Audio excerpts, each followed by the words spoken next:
नमस्कार मित्रांनो, स्वागत आहे सर्वांचं ग्रीन ॲग्री आपल्या मराठी यूट्यूब चॅनलमध्ये.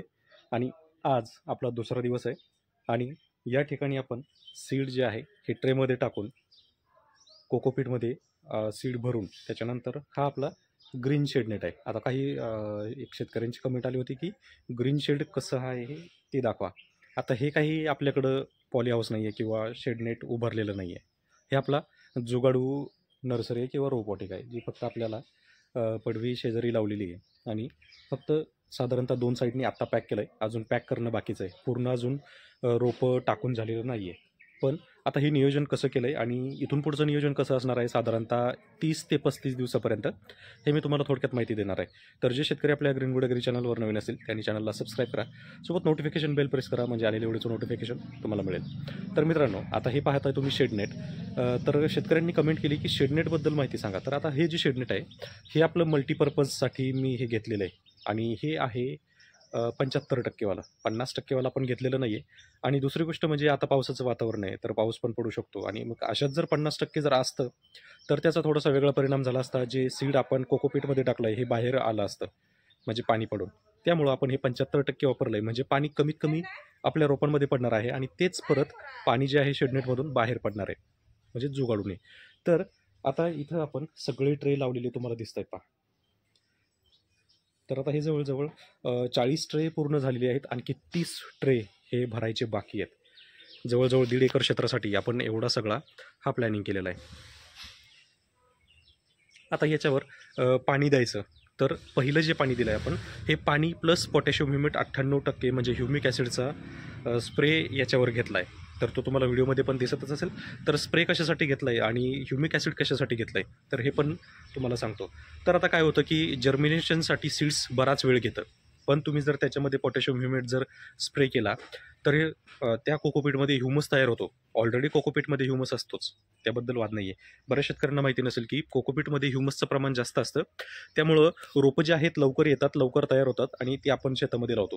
पण जर आपण तीच नर्सरी जर घरी तयार केली आणि ह्युमस जर आपण त्याच्यामध्ये एक्सटर्नली आपण जर रोपांवर ह्युमस दिला किंवा ह्युमस शिंपडला म्हणजेच ह्युमिक ॲसिड, तर त्याची जर्मिनेशन जी प्रक्रिया आहे ही थोडीशी फास्ट होते.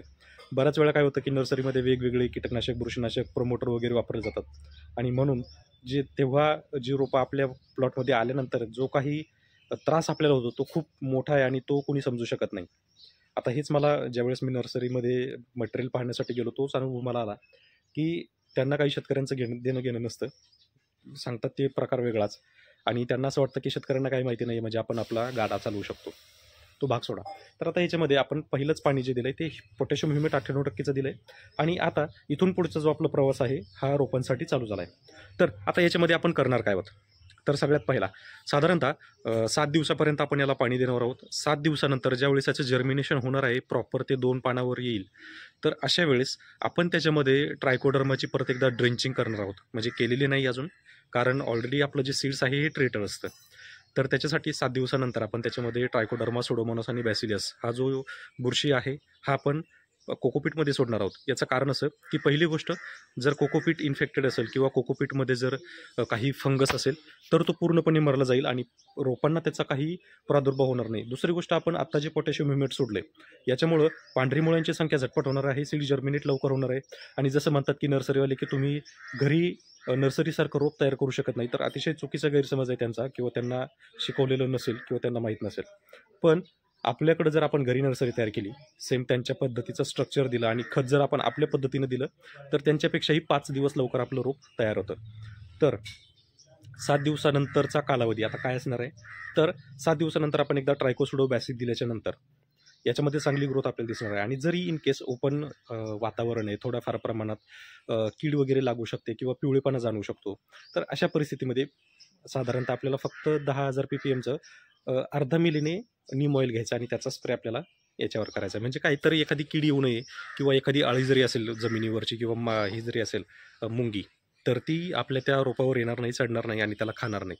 आणि अशा परिस्थितीत आपल्याला 35 दिवसापर्यंत हे रोप वाढवायचं आहे आणि 35 दिवसामध्ये अतिशय उत्कृष्ट पद्धतीनं आपण रोप वाढवू, हा आपला प्रयत्न असणार आहे. आणि त्यासंबंधी सगळे अपडेट तुम्हाला चॅनलवर येत राहतील. तर ज्या शेतकऱ्यांनी अजून आपल्या चॅनलला सबस्क्राईब केलं नसेल त्यांनी सबस्क्राईब करून घ्या आणि काही तुम्हाला आणखी माहिती पाहिजे असेल, अडचण येत असेल तर कमेंट करा, त्याच्यावर आपण नक्की व्हिडिओ बनवू. आणि मिरचीचं सध्या नियोजन चालू आहे, तर ज्या शेतकऱ्यांना लागवड करायची असेल त्यांनी 100% लागवड करा. मार्केट चांगल्यापैकी मिळणार आहे. आणि इथं जी आपली तयारी आहे जवळजवळ 1.5 एकरची तयारी आहे, त्यामुळे तुम्ही समजू शकता की मिरची जो हा विषय आहे किती सेन्सिटिव्ह आहे आणि किती प्रॉफिट देऊन जाणार आहे.